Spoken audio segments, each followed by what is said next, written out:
So it's Dr. Shelley, and I promised you that I would share with you 8 tips to keep you sexy at 60 instead of sickly at 60. Now let's review what we talked about. There are 8 steps. All of them sound crazy until I explain them to you. Eat bacon, number 1. Move it or lose it, number 2. Take your ass to bed, number 3. And keep yourself an attitude, number 4. Get booed up, number 5. My favorite. Stand tall before you fall. Number 7. Get your oil changed and your tune up. Number 8. If it's white, it ain't right. No, not racism, stupid. We're talking about something completely different. We're trying to keep you sexy at 60. Being racist is not going to keep you sexy at 60, so stop it. All right, let's go. Let's hit it. This week, I took a medical test. In fact, 10 years ago, I took the same medical test. That medical test that was ordered 10 years ago that I just took this week was ordered because I was trying my best to convince my good, wonderful primary care doctor that all along America is very wrong on what they've been teaching. And doctors learned the wrong thing and the wrong way. Yes, doctors. Nurses too, but thank God I teach so many nurses in Ohio, y'all ain't got no excuse. So here's the deal. This whole time, basically since about the 1980s, you have been taught that fat was wrong and that fat makes you fat. It's been complete garbage. So because my doctor ordered this test 10 years ago and again this week, because my cholesterol was high and has been for 30 years, because of that very high cholesterol, these 2 great physicians ordered this medical test. I knew when I took the medical test that it was going to be completely normal because I knew that fat was never the problem.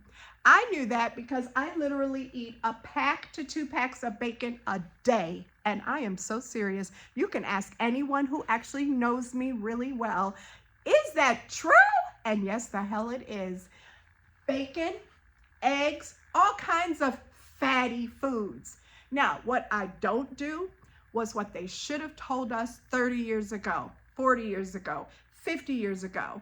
What I don't do a lot of is sugar. Sugar will kill you. You see, here's what happened. They took the sugar and they replaced the fat with sugar and salt to make the food taste good and call it low fat. And guess what happened? That was in the 80s and 90s. America got fatter. Yes, we're an obese society. I know this, you know this, look around you, we all know this. If you ask somebody from a third world country or a first world country to draw an image of an American, they will draw a fat person. That's disgusting. That's sad. But it's because we were taught so wrong. I challenge you to go back 60 and sexy to all your pictures of your grandmother, great-grandmother, aunties, uncles, and cousins. Look at them. They had luxurious hair. They had a wonderful shape. They were not obese. There's very little obesity in those ancient pictures of your wonderful family because they ate, guess what?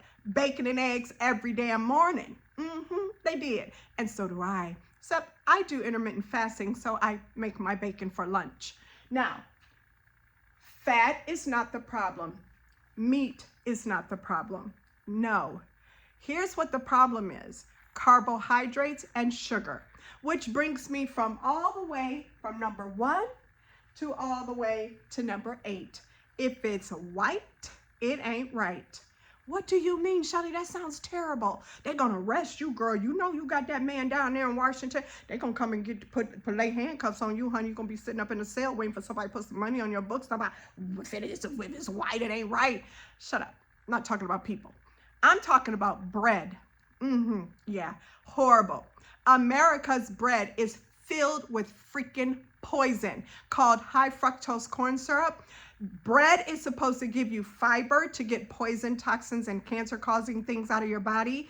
This bread, you got to go for a good 20 minutes in the store to find bread with 4 grams of fiber. If it doesn't have 3 or 4 grams of fiber, it should not be bought and taken to your house because it's garbage.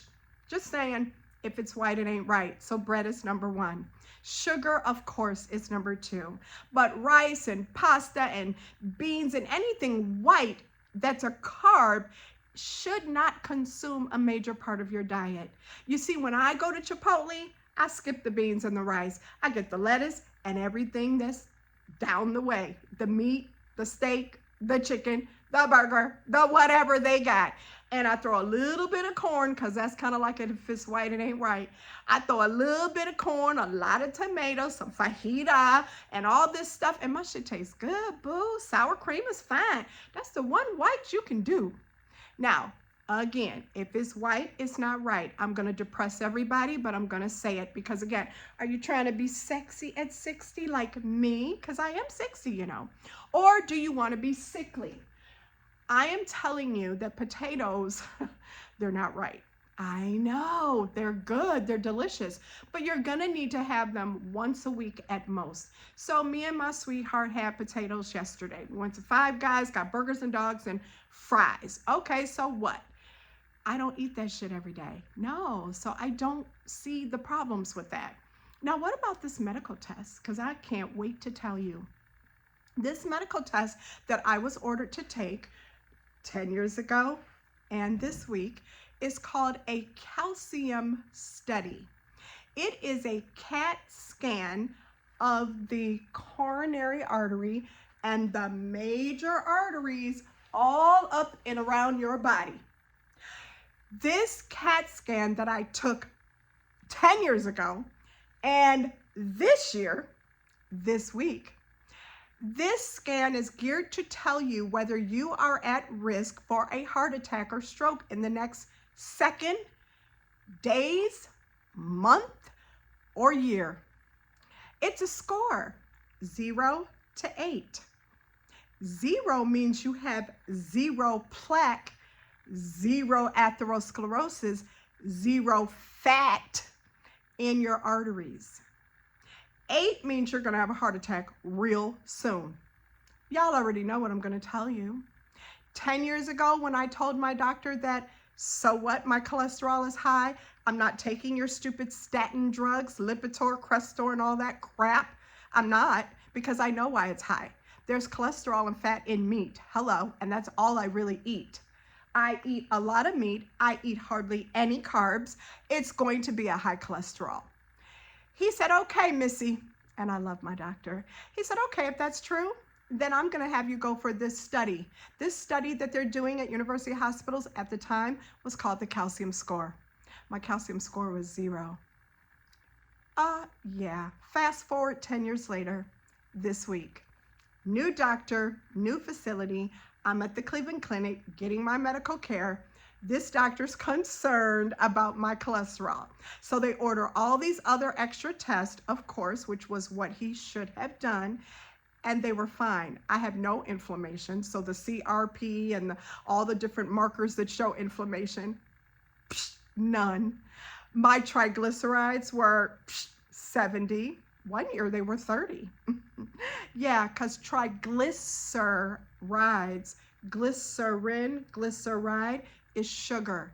I don't do a lot of sugar, so of course it's only 70. It's supposed to be less than 150. I think I'm fine. See, your triglycerides are the most important number that you should know. Your HDL is huge. It should be over 50. Mine, I think, is 80 or 70 or whatever. But the point I'm making is cholesterol was never the issue. Triglycerides is. Sugar is. You want to know a little secret? And this is terrible. But when we're looking for cancer in your body, when we look for cancer in your body, we literally give you an IV. We put sugar through the IV. The cancer, if it's in your body, will slurp up that sugar in that IV and it will light up on a scan. That scan is called a PET scan.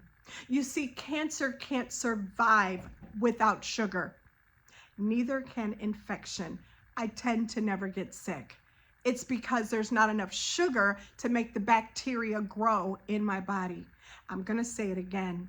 If it's white, it's not right. No bread, no pasta, no rice, no potatoes.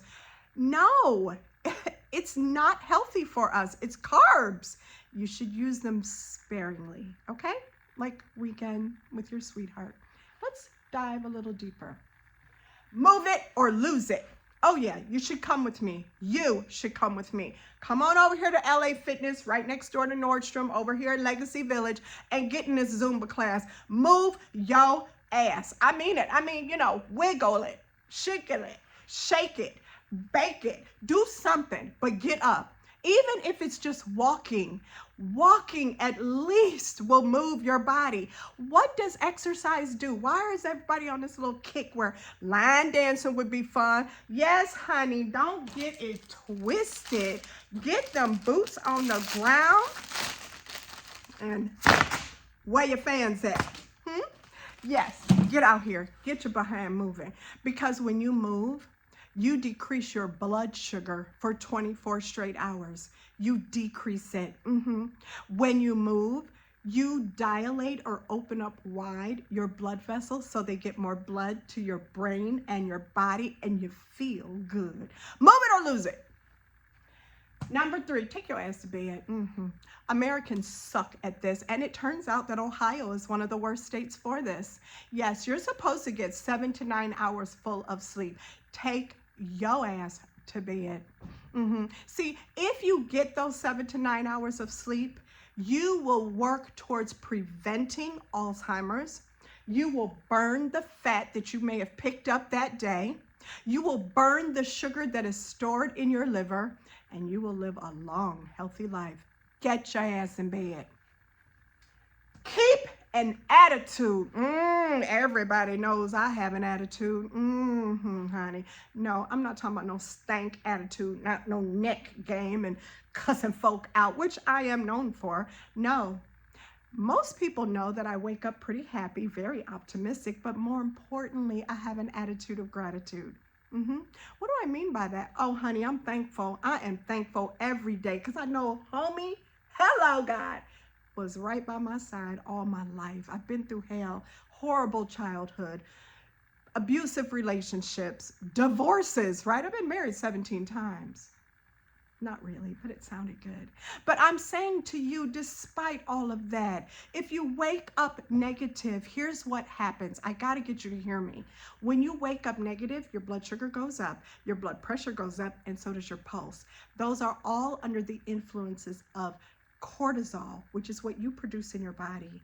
It is also under the influence of epinephrine, which is stress. So fight or flight, you ready to fight every day or flight every day because you're in such a horrible situation, you're going to die a lot sooner because these things will make your blood pressure, your blood sugar, and your pulse go up, and that's not good for anybody's health. Okay?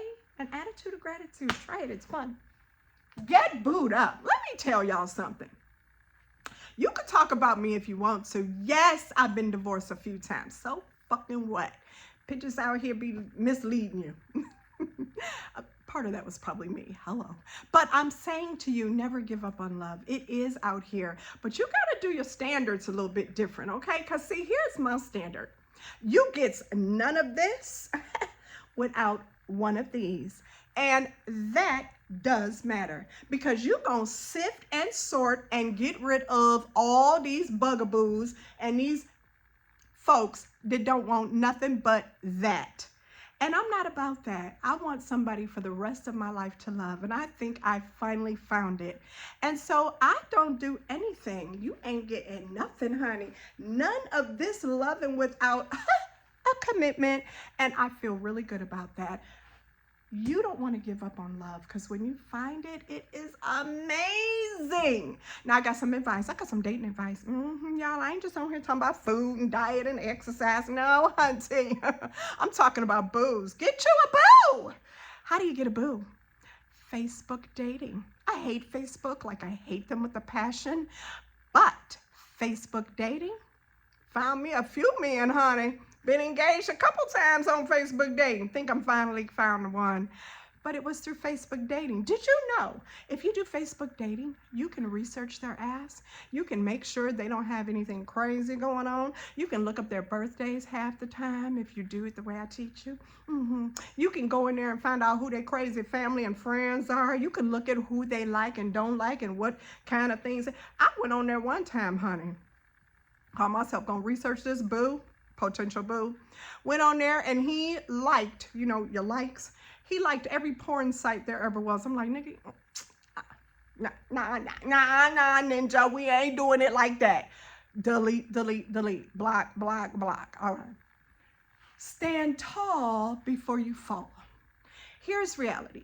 As we age, if you fall, I'm serious here, if you were to fall, within 2 years from that fall, you could easily die. A fall is deadly for us folks that are getting older. It is horrible. So I got a couple things I want you to do. I don't know if you've ever heard of plantar fasciitis, but it's real and it hurts and it's horrible and it messes up your balance and all that good stuff. It's the bottom of your feet literally hurt like a 10 out of 10 when you get out of bed or walk or whatever. When you get out of bed, you must sit on the bed. You must take your feet and stretch them out like this. When you stretch your feet out like this, you must write the alphabet. So A, B, you're taking your feet and doing this. C, D, E, and that's it. Every single morning, you sit on that bed and you take your feet, you stretch them out and you write the alphabet. B, C, okay? You do that, and then when you get out of bed, never get out of bed barefoot. No, never, ever get out of bed without shoes on. Slide the hard sole shoes. Crocs are wonderful. Hard sole slippers are great. Tennis shoes are fine. Whatever you do, don't get out of bed barefoot. That will hurt you, okay? That's one. Number two, when you get out of bed, and if you don't have plantar fasciitis, even if you don't have plantar fasciitis, you should do the letter thing with your feet. Here's what it does when you do the letter thing with your feet. It lets the blood circulate throughout your body and allows your brain and your spinal cord and your body to be on one accord so that when you get out of bed, you don't be dizzy, you don't be unbalanced, you don't fall and all this crazy stuff. Get you a nightlight, baby. Get a nightlight in your bathroom, something that reflects if we have a bathroom off of our bedroom. If you just have your bedroom, you still need a nightlight, okay? I'm just being real with you. Throw rugs are very, very, very easy to trip on. Watch where your dog is. If you have a dog or a cat, they're famous for tripping us up. I'm not getting rid of my dog. Y'all can kiss my ass. But I do watch where Little Biscuit is. Get your oil changed and your tune-up. What am I talking about? Why are you talking about cars, Shelly? I thought you were talking about how to stay sexy at 60 and not be sickly. I am. You know what an oil change is? Get your little pap test done, would you? Get your little colonoscopy all up in your booty. Get it checked. Get these girls figured out. Do they got any lumps or bumps? Feel them, honey. Let somebody else feel them if you don't want to feel them. Let somebody else do it. But get checked out. Smushograms, pap tests, colonoscopy, whatever the hell it is, get it checked. Now, let me just say one more thing that didn't even make my board because I don't do it, so I didn't think about it. But some of y'all do. You guys, I'm a bust your bubble. Let me just go ahead and do it. No amount of alcohol is safe. None. And you already knew smoking was fucked up. You're smoking your little reefer because it's legal. You're smoking your cigarettes because you're hooked. It's harder to get off cigarettes than cocaine. I get it. But you're going to find a way to do it. Again, I'm going to say this again. No amount of alcohol is safe. I occasionally will have a coffee with Bailey's. That is as exciting as I fucking get. There's no way I would ever drink every day because I know alcohol causes more cancer than smoking. And it destroys your liver. I hope that helped you. I'm trying to get you to stay sexy at 60 and not sickly. By the way, I have one more recommendation. So maybe I should have said 10 tips, because number 9 was get the fuck off that alcohol and them cigarettes. But number 10 is vitamin D3 and zinc. I'm going to buy some today for my family. Zinc in the form of gummies called Zicam, and vitamin D3, 2,000 units a day. Talk to your doctor about all of these things. Those things are the best. Now, my calcium score this week was 0. My calcium score 10 years ago was 0. I'm 60 now. I was 50 then. My cholesterol is damn near 300 then. It's damn near 300 now. But my triglycerides are nothing. And that's really what matters. And your glucose. Love you. Deuces.